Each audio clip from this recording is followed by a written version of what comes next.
And so that takes me to the other practice that I would encourage you to do, which is to watch yourself, to observe yourself, to make an ongoing practice of really looking at yourself and assessing where are your judgments?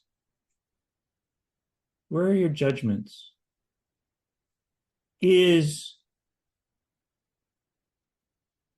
Where are your personal dogmas? The things that you believe are true with it, like these are your strongly held beliefs. Where are those things? Where are those things? Where are your opinions that actually are stories that are not necessarily true? Can you even identify your own narratives, your own inner narratives? And can you look at those narratives and go, yeah, but you know what? I don't actually know that that's true. Now, this is a long journey, right? And for most of you, it is going to be the hardest place for you to practice this will be towards yourself. You all are so cruel to yourselves. I know that because you live in North America, right?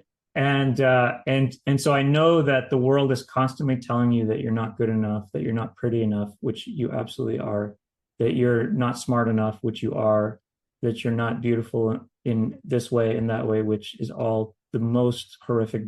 You know that there, no matter which way you turn, there's something wrong with you, which is crap, which is total. It's a total lie. It's a total lie. There's nothing wrong with you, and you're just really delightful as a person.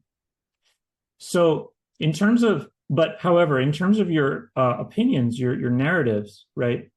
Your narratives sort of bolster your view of yourself and your view of how you walk in the world. And so those are going to be the hardest for you to unwind. And the things that you think of as your history, your story, those are actually mostly opinions. You don't know the truth about most of the situations you've been in. You only know a kind of memory version. Even your memory is largely invented. In fact, memory is not static. We know that. We're constantly recreating our memories. So, but your opinions about yourself will be the hardest to unwind. And so I generally suggest that you start with easy things first. Start with the people you cross path with in the street.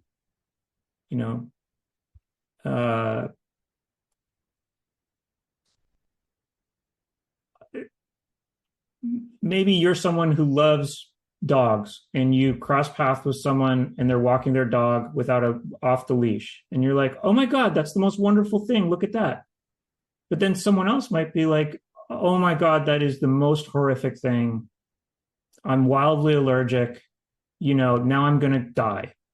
I'm going to swiftly die, because a dog brushed up against me. Do you know what I mean? So is your opinion that it is absolutely delightful that this floofy four-legged ball of wonderment and tail wags came running up to you and gave you their paw and then their other paw, that was the most wonderful thing? Can you just identify that as not the truth with a capital T, but just a story, just your story? You know what I mean? And is the person who was walking that dog the most irresponsible person in the city for walking their dog off a leash? Or are they the bringer of all joy and delight to everyone they cross paths with, right? And therefore an angel sent to you from the heavens, right? Can you soften a little bit around that story? So if we start with just the random people, is the barista that's making your coffee actually scowling at you?